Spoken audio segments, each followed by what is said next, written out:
memang beda.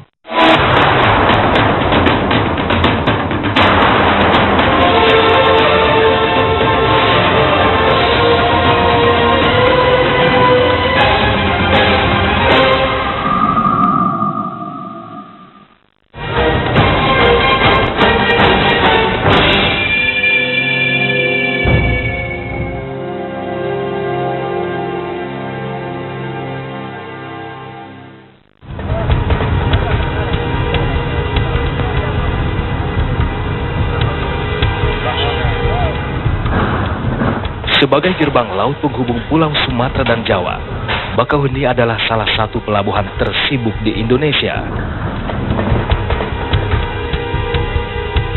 Awal Juni kemarin, kesibukan di pelabuhan ini bertambah karena temuan tak wajar dari Balai Karantina Pertanian Bakauheni. Upaya pengiriman berton-ton daging celeng ilegal dari Pulau Sumatera menuju Jawa digagalkan.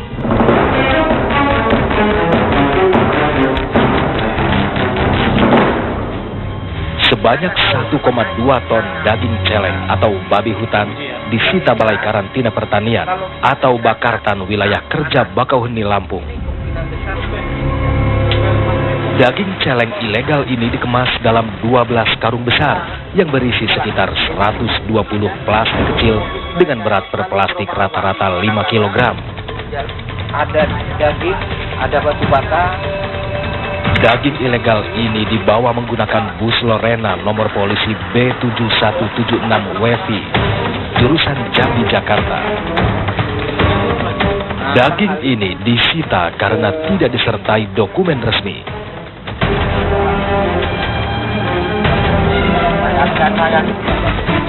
Selang 2 hari, Bakartan Bakauheni kembali menyita 3,5 ton daging celeng ilegal yang dimuat di dalam truk pengangkut yang berasal dari Jambi.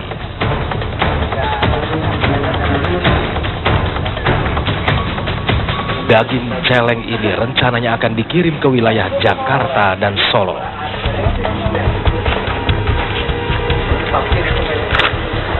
Tiga hari kemudian, sejumlah 2,7 ton daging celeng ilegal kembali diamankan oleh pihak Bakartan Bakauheni. Tumpukan daging celeng ini dikemas di dalam truk muat yang berasal dari Jambi. Sopir truk pembawa daging ilegal ini sempat diamankan Polres Lampung Selatan karena ia juga membawa daging tapir dan daging rusa tanpa surat keterangan kesehatan hewan. Abang tahu nggak sih ini bahwa muatannya daging yang dilarang itu loh, Bang? Tahu nggak? Kurang paham. Masalahnya kan saya itu katanya bawa muatan aja gitu, Pak. Dibawa kemana nih, Bang? Karena ke Jakarta. Ini diangkutnya dari mana, Bang? Diangkutnya dari mana? Diangkutnya dari rumah makan. Rumah makan di daerah Sidomulyo. Dan di penghujung bulan Juni lalu, Bakartan Bakauheni menyita 4 ton daging celeng ilegal di dalam truk kol diesel jenis Thermo King nomor polisi KB9662HH yang diamankan di pelabuhan Tongkang, Bakauheni. Dugaan kuat, daging-daging celeng ilegal yang disita Bakartan Bakauheni akan digunakan sebagai bahan oplosan daging sapi yang beredar di pasaran.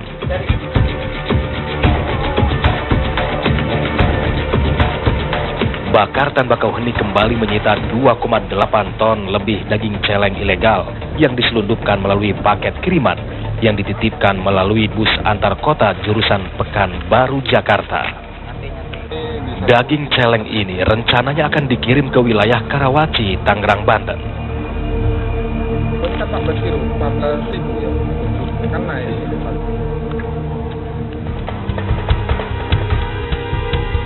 Menjelang bulan Ramadan sampai Hari Raya Idul Fitri, penyelundupan daging celeng ilegal terhitung cukup besar dibanding bulan-bulan biasa. Tahun 2013 tercatat 12 ton daging celeng telah disita oleh Bakartan Merak. Sementara hingga Juli 2014, sedikitnya 28,9 ton disita oleh Bakartan Bakauheni. Berdasarkan data ini, berarti telah terjadi peningkatan lebih dari 200% penyelundupan daging celeng dari tahun sebelumnya. Besarnya selundupan daging celeng ilegal ini dimungkinkan karena tingginya harga daging sapi serta permintaan yang cukup tinggi di pasaran selama bulan Ramadan hingga Lebaran. Karantina ini sebenarnya saya katakan sekali lagi, di karantina ini bukan masalah halal haramnya di sini. Yang penting tata laksana daripada pengangkutan daging tersebut itu harus dipenuhi. Seperti ada rekomendasi dari daerah setempat, dari daerah pengeluaran, terus ada rekomendasi pemasukan dari dinas tempat menerima, harus ada SKKH-nya, dia bawa dengan mobil beralat pendingin, melapor karantina, terus kita antar. Untuk produksi babi, untuk hasil tangkapan untuk ini mungkin saya perkirakan bisa 200-300 ton satu bulan. Satu hari? Pagi aja bisa 30 ton.